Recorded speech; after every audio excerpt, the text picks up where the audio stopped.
topic, that is pituitary gland. So when we talk about pituitary gland, it is covered with one bony cavity. That bony cavity is called as sella turcica.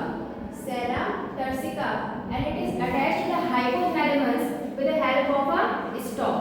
Means one stalk is present by which this pituitary gland is connected to the hypothalamus. After that, this pituitary gland is divided into two parts. First part is called as adenohypophysis. Second part is neurohypophysis. Again see your pituitary gland. जो pituitary gland है वो दो parts में divide हो रहा है. First one is called adenohypophysis. Second is neurohypophysis.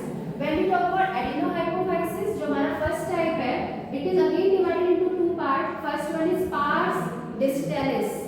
Pars distalis, that is also called as anterior pituitary. Second part is pars intermedia, that is also that produces melanocyte stimulating hormone. Here first we will discuss anterior pituitary. It produces many types of hormones that are present in our body. मतलब कि जो pars distalis से कई तरह के hormone produce कर रहा है. इनमें से एक जो सबसे important that is growth hormone. As the word is telling, growth hormone, it is related to growth, GH. Second, prolactin. In short form, it's PRL. Third is thyroid stimulating hormone, TSH. Adrenocorticotropic hormone. This is called as ACTH. Next, luteinizing hormone, NH, and follicular stimulating hormone is called as FSH.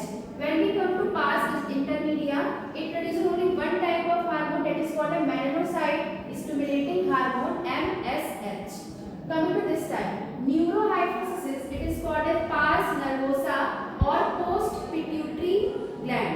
क्या part है? posterior pituitary. Post को posterior भी कह सकते हैं.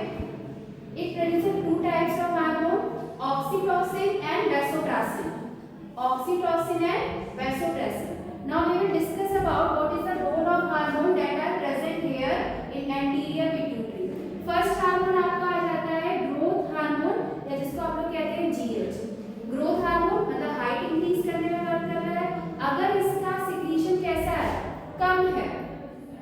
अगर it's secretion is low, here low secretion of GH, क्या हो जाएगा? ड्वार्फिज्म. कुछ लोगों को देखो बहुत छोटे रह जाते हैं हाइट में, तो वो क्या है? ड्वार्फिज्म. ग्रोथ हार्मोन का स्टिमुलेशन कम रहा. Second, over secretion. कुछ लोग को आप लोग देखोगे लंबे, कितने ज्यादा लंबे, उनकी नॉर्मल से हाइट बहुत ज्यादा होती है, तो उसमें ओवर सिक्रीशन होता है GH का, तो कहते हैं जिजेंटिज्म. जायंट कहते हैं ना, राक्षस को क्या कहते हैं? बहुत लंबा.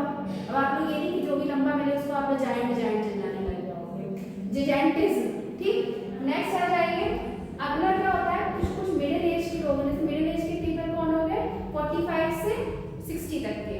इनकी अगर आप अभी स्किन देखेंगे तो उसमें कहीं ना कहीं कह सकते हैं कि कोलेस्ट्रॉल की तरह वो स्किन कहीं ना कहीं खट्टी होना स्टार्ट कर देती है.